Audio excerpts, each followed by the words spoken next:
이제는 좀 디파이 얘기를 좀 해볼게요. 디파이도 제가 얼마 전에도 환경TV에 나가서 이제 발표도 하고 그랬었는데, 제가 느낀 게, 저도 이제 엔지니어 출신이긴 한데, 약간 시대가 변했다고 말씀드렸잖아요. 근데 점점 더 이렇게, 디파이 이제, 저희가 뭐 공학도가 어떻게, 언제 파이낸스 얘기한 적이 없죠. 저도 주로 이제 옛날 KB 가면, 주로 이제 인프라 얘기만 했었죠. 근데 지금 약간 시대가 변한 것 같은데요. 이렇게, 디파이라고 하는 거는, 이렇게 디스텐스 파이낸스 부분이죠. 여러분들이 이제 저도 이제 공학 부분에서 많이 봤었지만 지금 약간 시대가 아까 말씀드렸지만 아까 저희 아이 말씀드렸죠. 저희 아이가 컸을 때는 기존 은행을 안 쓸 것 같아요. 그래서 이렇게 여러분들도 마찬가지로 이런 디파이에 대한 뭐 이점에 대한 부분들하고 활용 분야, 프리딕트에 대한 부분들이 주요한 아키텍처뿐만 아니라 약간 좀 프레임을 나눠서 말씀드리도록 하겠습니다.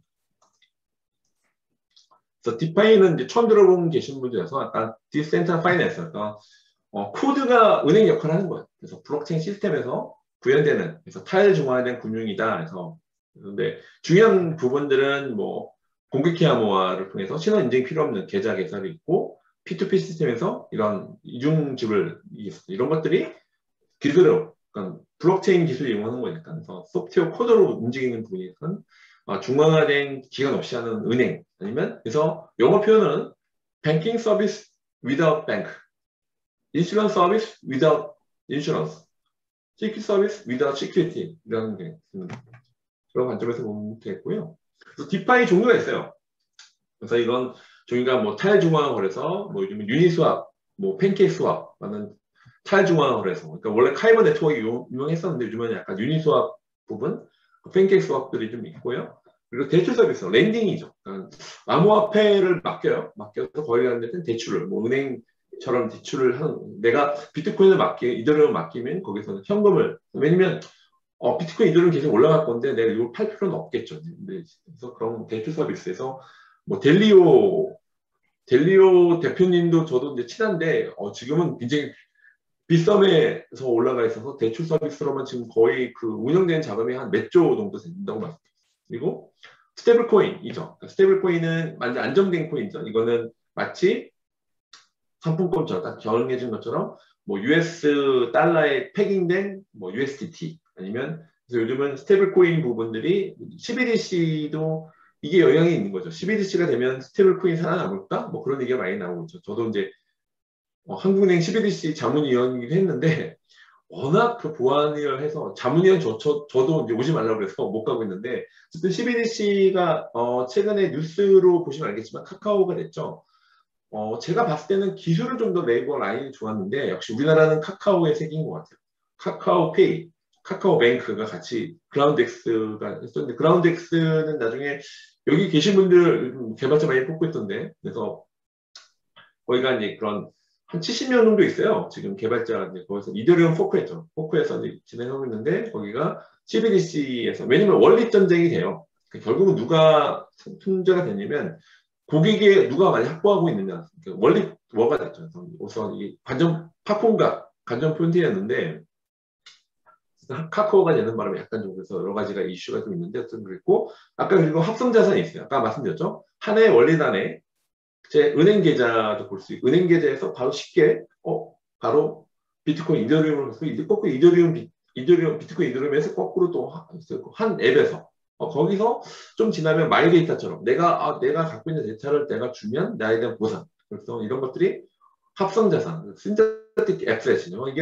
이게 좀 더 말들이 금융을 잡으러 오는데 결국은 디지털 뱅크로 가는 것 같습니다. 그래서 이런 것들이 디파이에 대한 것들이 약간 사실은 약간, 그리고 여러분들은 이제 소프트웨어 공학이니까 약간 좀 이슈가 많아요.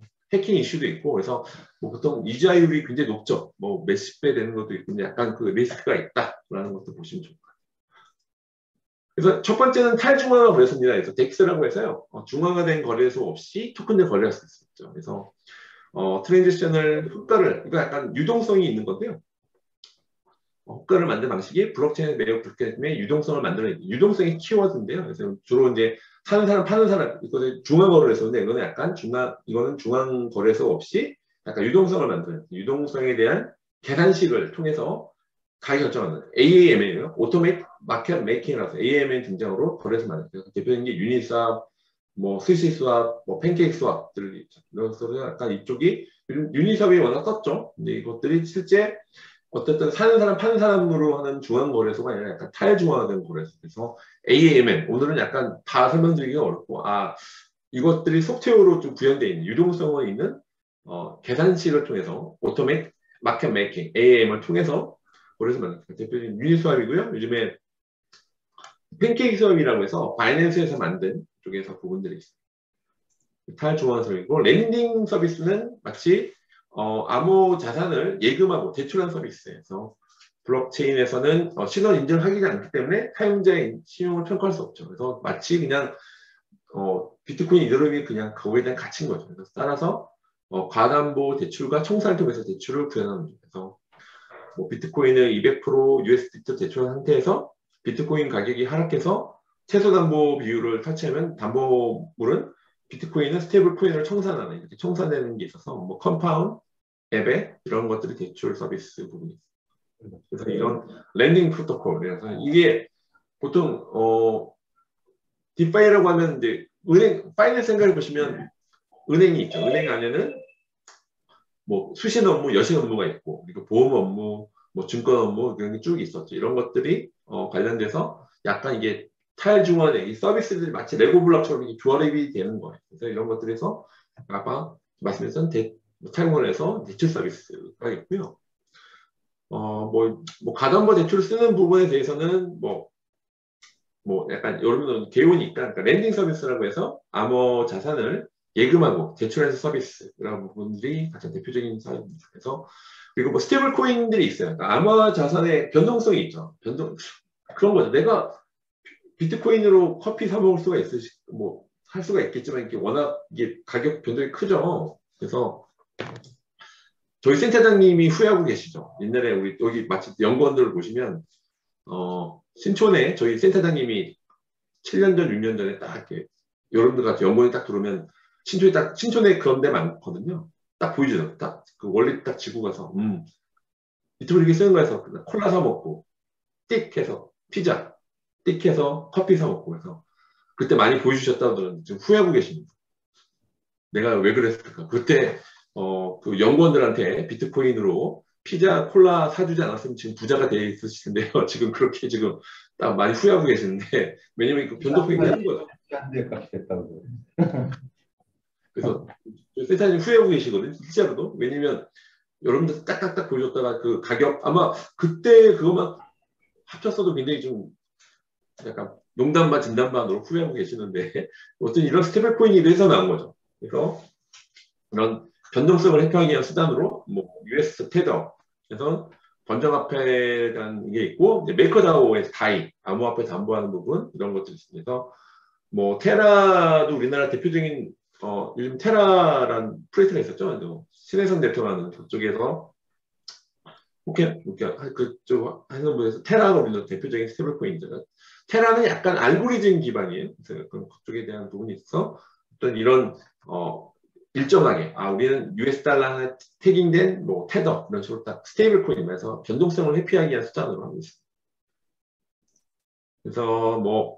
그래서 CBDC들 당연히 얘기가 나올 수밖에 없는데요. 이렇게 스테이블 코인을 개방형 금융 시스템인 이제 블록체인에서 발행하면 시스템을 구축하고 유지하는 비용이 거의 없기 때문에 디지털 화폐를 공급하기 유리하죠. 근데 재밌는 건 CBDC가 되면 스테이블 코인이 많이 살아남을까? 그런 질문이 많이 나올 수밖에 없죠. 왜냐면 법정화폐에 있는 부분이 우리나라에서는 근데 우리나라는 약간 연구 과제예요. 지금 하겠다는 게 아니라 왜냐면 안 하고 싶었는데 미국, 중국이 워낙 치고 나가니까 안 했어. 이번에 49억 정도 됐죠. 연구 과제 치고는 꽤 큰 편이긴 한데 어쨌든 영어관에 이렇게 여러 가지 해본 연구 과제를 하게 됐어요. 어쨌든 재밌는 거는 이렇게 CBDC가 활성화되면 스테이블 코인은 당연히 영향을 받을 것 같습니다. 부분들에 대한 연결고리가 있고요. 그리고 합성 자산이라고 해서 블록체인 안에 있고 바깥에 있는 거 오라클이에요. 그러니까 오라클이 데이터베이스 얘기하는 게 아니고요. 오라클이라고 하는 것은 데이터베이스 얘기하는 게 아니고요. 블록체인 외부에 있는 오프체인에 있는 데이터를 온체인 들어오는 걸 오라클이라고 표현해요. 그래서 그런 것들이 당연히 이제 블록체인 바깥에 있는 자산 가격을 연결하는 그래서 오라클이라고 하는 연결해서 복합자산, 그래서 새로운 자산을 만든다 해서 여러 가지 복합 상품처럼 뭐 파생 상품이라 생각하시면 되는데 여러 가지 금융 상품을 만들어낼 수 있습니다. 그래서 합성 자산은 담보 자산을 예치하고 합성 자산 민트, 뭐 민트라는 뭐 NFT에서 민트라는 표현 쓰죠. 그래서 근데 담보 자산의 가치가 하락하거나 합성 자산의 가치가 상승하면 이제 청산이 일어나. 이렇게 해서 합성 자산들이 아까 말씀드렸던 기존 자산 플러스 뭐 디지털 융합 자산, 이거 약간 합성 자산, 복합 자산 표시면 돼요. 이건 약간 우리나라 요즘에 치면은 약간 파생 상품이라고 보시면 좋을 것 같아요. 그럼 저게 부동산이나 이런 거를 그 합성 자산으로 이렇게 변환할 수 있는 건가요? 내가 부동산을 만약에 가지고 있는데 이거를 발행해서 크립토커런시로 전환해서 그렇게 되는 건가요? 그러면은 이쪽은 담보를 가지고 있고 여기는 크립토를 가지고 있고 이렇게 네네 맞습니다. 그러니까 좀 뭐 보통이 이제 실물 자산 뭐 ABS라고 하는 에셋 베이스드 뭐 토큰 자산 말씀하신 그런 것들이 뭐 부동산이나 여러 가지 자산들이 연결해서 융합할 수 있다 말씀하신 것처럼 뭐 부동산이나 이제 외부 여기는 약간 기존에 있었던 뭐 기존 자산도 있고요. 말씀하신 것처럼 실물 자산과 연동된다는 걸 말씀드립니다. 그래서 일종의 파생 상품처럼 나올 게 더 많아질 것 같아요. 그러니까 뭐 부동산은 워낙 실물 자산이 있잖아요. 실물 자산에 백키된 토큰이 있고요. 근데 그 토큰이 그 자체로도 토큰이 될 수 있지만 이게 온체인돼서 연결되는 그래서 여러 가지 말씀드립니다. 그런 여기 나와 있는 것들은 대부분은 부동산 쪽은 아니고요. 암호화폐 자체에 대한 복합이에요. 말씀하신 것처럼 실물 자산과 연결되는 것도 분명히 나올 거라 예상이 됩니다. 그래서 이렇게 좀 말씀하셔서 여기는 대부분 다 합성 자산이라고 하면 대부분의 부동산 실물 자산 연동 향후에 될 것이고요. 현재는 이 안에 있는 그 다른 자산 디지털 자산까지 연결된 합성 자산이 있는데 말씀하신 것처럼 실물 자산과 연결되는 것들도 분명히 진행이 될 것입니다. 좀 사실 그런 프로젝트들이 많이 뭐 카사코리아는 그냥 토크나이즈 된 거죠. 그냥 부동산 수익 주권을 한 거니까 그 정도 레벨이 아니라 그것이 아예 그냥 온체인으로 들어오게 되면 말씀하신 것처럼 훨씬 더 많은 파생 상품이 나오거든요. 그게 다 보면 수학이에요. 그 알고리즘 내는 수학이기 때문에 거기에 대한 처리가 될 것이고 나올 것 같아요. 그리고 일드파밍이라고 하는데 블록체인에서 누구나 토큰을 발행할 수 있어요. 그래서 이런 이점을 이용해서 디파이 서비스들이 서비스에 기여하는 사람들한테 토큰을 발행해서 약간 가버넌스 토큰 이런 게 있는데요. 그래서 각 서비스가 분배되는 토큰은 매 블록 발행되어 기여에 분배되는 이렇게 토큰을 분배하는 방식을 일드파밍이라고 해서 이게 약간 제가 어떻게 표현했냐면 제가 이제 얼마 전에 은행 분들 좀 약간 저도 이제 아저씨들 별로 안 좋아하긴 하는데 금융권 분들 모였어요. 제가 이렇게 설명드렸더니 어떤 걸 어떻게 표현했냐면 예를 들게요. 제가 은행에서 대출을 받아요. 대출을 받는데 은행 주식을 줘? 라고 표현을 하시더라고요. 그러니까 제가 약간 좀 완벽하진 않은데 그러니까 느낌으로 보면 여러분들 은행 대출을 받죠. 대출을 받는데 대출을 해주면서 은행 주식을 줘? 뭐 이렇게 표현을 하시던데 약간 비슷합니다. 이렇게 가번스권에서 이런 것들이 약간 새로운 혁신적인 아이디어이긴 한데 리스크가 있다. 이런 걸 말씀드려서 이런 일드파밍이라는 분들이 서비스 기여하는 사람들이 토큰을 발행하는 그래서 마치 은행 대출을 했는데 대출을 하고 은행 주식을 받는 느낌 뭐 약간 완벽하진 않지만 그렇게 느낌을 보시면 좋을 것 같아요. 그래서 일드파밍이라는 것은 수요와 공급에 의해서 이제 가격이 결정되죠. 이렇게 탈중앙 거래소에서 유동성을 공급해서 스와핑 비율의 초기 교환비를 결정하고 유통량을 줄이면 이제 가격이 유지 상승될 수 있는 그래서 이렇게 유통량을 줄이는 방법들에 대해서는 전체적인 뭐 거기에 소각하는 것도 있고요. 그래서 바이백하는 것도 있고 뭐 분배하는. 그래서 이게 약간 하나 토큰을 만드는 것 자체가 마치 이제 각각 한국은행처럼 되는 거예요. 이런 국가의 재정 정책과 유사한 부분이 있습니다. 그래서 디파이 서비스들이 발행 토큰은 대부분 이런 가버넌스 토큰이라고 하고요. 이런 것들이 아까 가버넌스 토큰이 약간 해당시면 여러 가지 의사결정에 이제 보팅할 수 있는 거죠. 이런 의사결정에 관여할 수 있는 부분에서 근데 의사결정권 자체가 그 토큰의 가치를 결정하게 돼요. 약간 수요 공급의 원리에 있어서 뭐 어떤 프레이트가 예입니다. 스시즈바인 온세사에 리스팅 되려면 스위치 토큰 홀더들이 동의를 해줘야 되는데 이런 점이 스위치 토큰 홀더들한테 권력을 주는 거죠. 약간은 이제 은행 이사회가 있는데 약간 탈중앙화처럼 돼 있어서 거기서 보팅할 수 있는 것들. 이게 일종의 또 권력이 되는 거죠. 그래서 디지털 파이낸스는 약간 그러니까 탈중앙된 이제 파이낸스의 약점에서 탈중앙된 금융인선 이렇게 주로 이제 금융권이 있었던 것들에서 약간 탈중앙화된다는 개념이고요. 약간 제가 봤을 때 아까 오픈 뱅킹 API 많이 하셨어요. 개발자분들니까 마치 오픈 뱅킹, 오픈 파이낸스 약간 개방형 금융으로 가는 그런 느낌으로 보시면 됩니다. 그래서 이제 이런 디파이 자체가 전 세계 모든 사람들이 참여할 수 있고요. 중앙 집중적 시스템이 사실은 워낙 그 안에 많은 은행이나 이제 금융권에 많은 규제나 있지만 결국 사람이 하는 거잖아요. 결국 은행 내에서 사실은 사건들이 많았어요. 그래서 어쨌든 이런 중앙화된 컴플라이언스를 많이 하지만 그만큼 사람이 또 신이 아닌 이상 사실 은행 안에서 이사회가 부정적인 있었고 해외에 보면 이렇게 좀 불안정한 부분이 있고 그래서 투명하게 한다.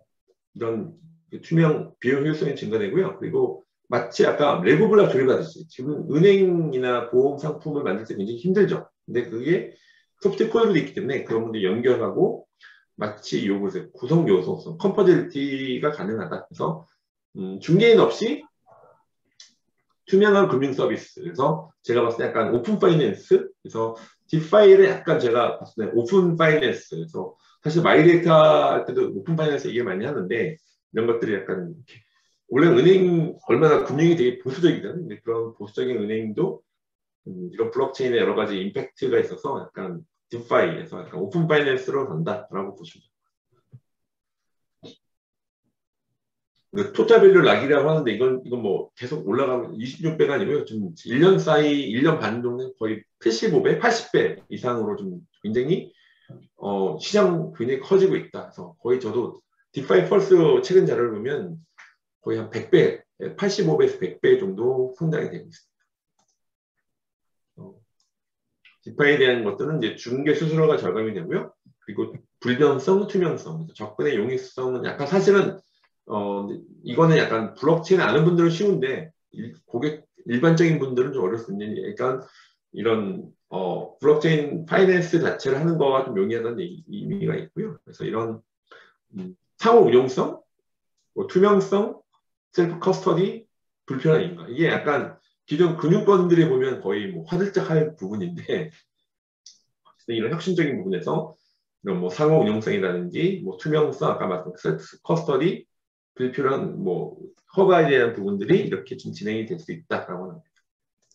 이렇게 아까도 잠깐 말씀드렸지만 약간 대출한 랜딩 그래서 개방형 프로토콜을 통해서 하는 부분이 있고요.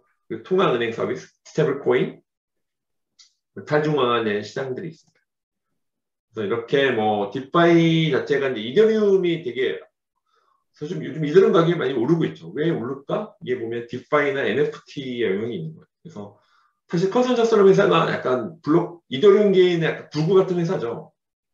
그래서 조셉 루빈이나 이쪽에 저도 이제 요거 컨센서스 코리아하고도 교류를 많이 하고 있는데 뭐 본인도 얘기는 하지만 약간 이더리움계의 구구 같은 회사 컨센서스 얘기했을 때는 이더리움 현재는 맞습니다. 이게 프로토콜에서 블록체인 네트워크 자체이기 때문에 이렇게 기본적인 그래서 이더리움 가격이 높아지는 것들 중에 하나 이유가 디파이, NFT, 이더리움 2.0이 나오면서 그런 부분이 있죠. 그래서 이렇게 뭐 자산 운용에 대한 부분, 뭐 게임이나 예측성에 대한 부분들이 이렇게 보면 좋을 것 같고요.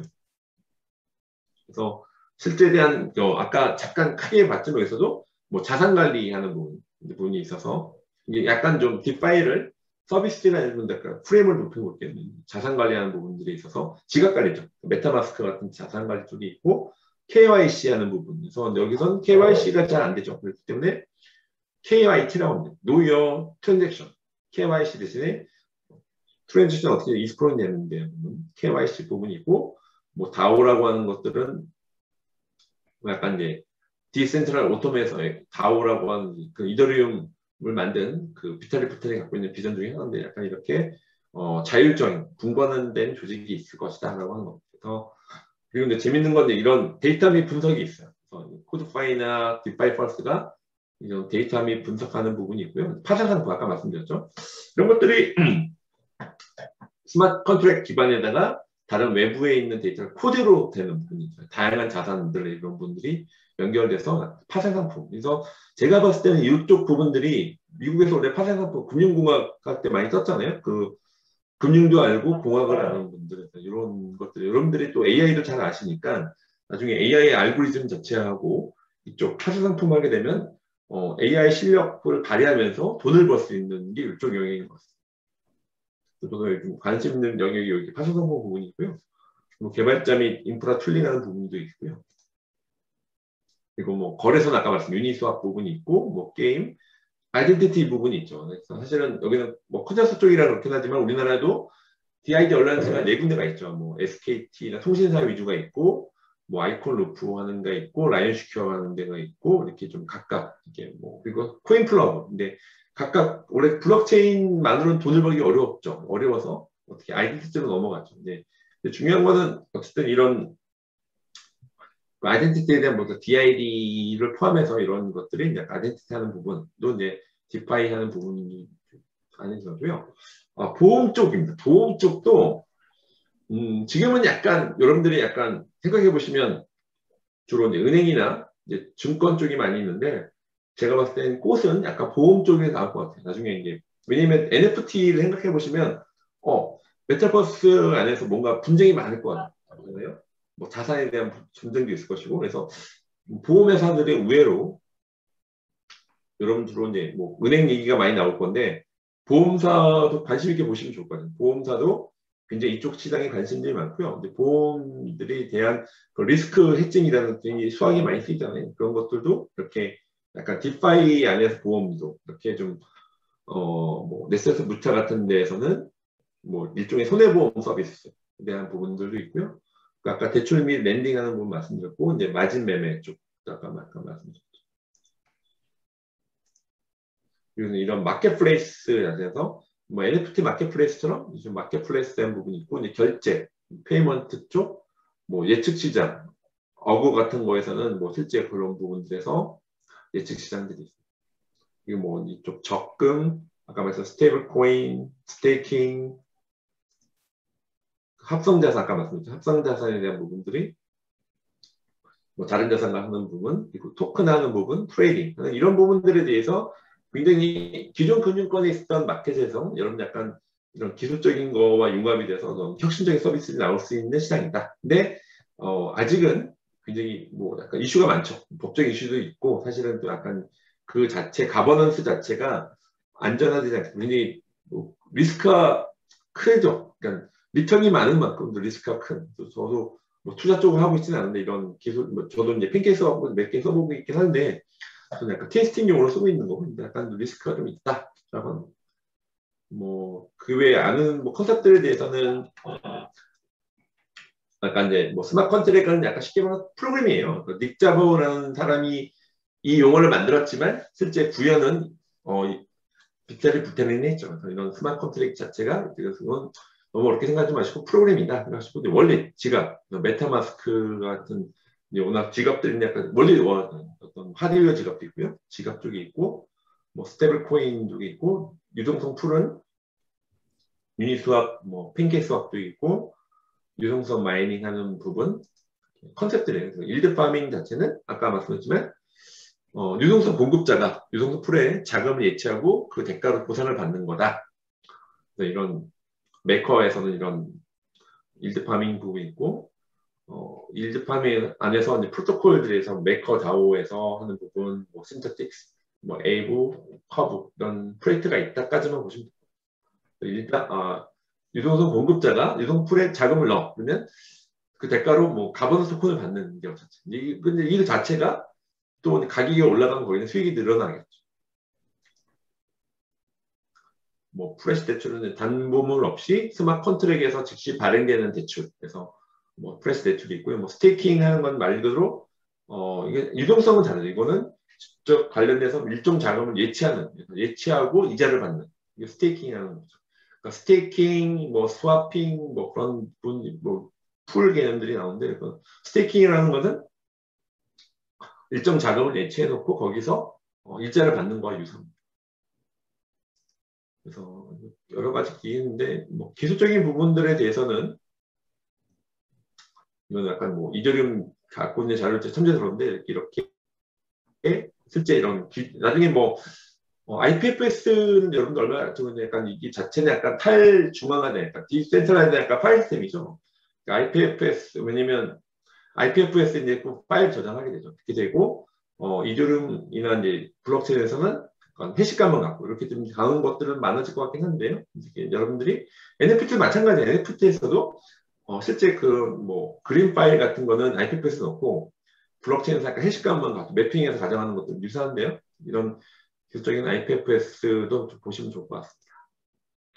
굉장히 이건 약간 그림이 굉장히 굉장히 그림이 많죠. 이렇게 전체적인 뭐 전체 모니터 디지털화 대출 예금 서비스 여러 가지 굉장히 생태계가 커지고 있고요.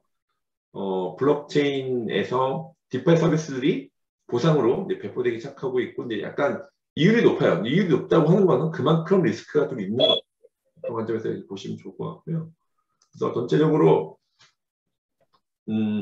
약간 탈중앙 약간 제가 봤을 때 오픈 파이낸스를 보시면 좋아요. 은행 자체도 은행이나 이런 파이낸스 자체가 굉장히 클로즈된 마켓에서 약간 어떻게 될까요? 오픈 파이낸스로 가고 있다. 아까 말씀드렸죠? 플랫폼에서 프로토콜, 중앙화에서 탈중앙화, 중앙화에서 분산화, 기본에서 많이 데이터 이런 식으로 다 융합되는 부분에서 이런 것들이 그냥 아까 개방적 혁신 말씀드렸잖아요. 오픈 이노베이션처럼 정말 이 보수적인 은행조차 아니면 보수적인 금융권조차 좀 변화가 있다. 그래서 물론 약간 그 싸움이 벌어지고 있어요. 그 싸움이 벌어지고 있는데 제가 봤을 때 무게중심 자체가 결국 혁신으로 갈 수밖에 없는 거죠. 물론 그 또 은행이나 이제 이 파이낸스 자체가 약간 라이센스 사업이다 보니까 이제 그런 것들이 있지만 그것들이 좀 복합적으로 갈 것이다. 이런 부분들이 보시면 좋을 것 같고 이렇게 여러 가지 서비스들에서 갈 수 있다. 근데 하지만 기술적 문제들이 많아요. 뭐 투기 문제, 약간 UI, UX가 어렵고 이런 것들이 이제 문제점이 존재하는데 결국은 이렇게 아까 말씀드린 개방형 금융으로 갈 것이다.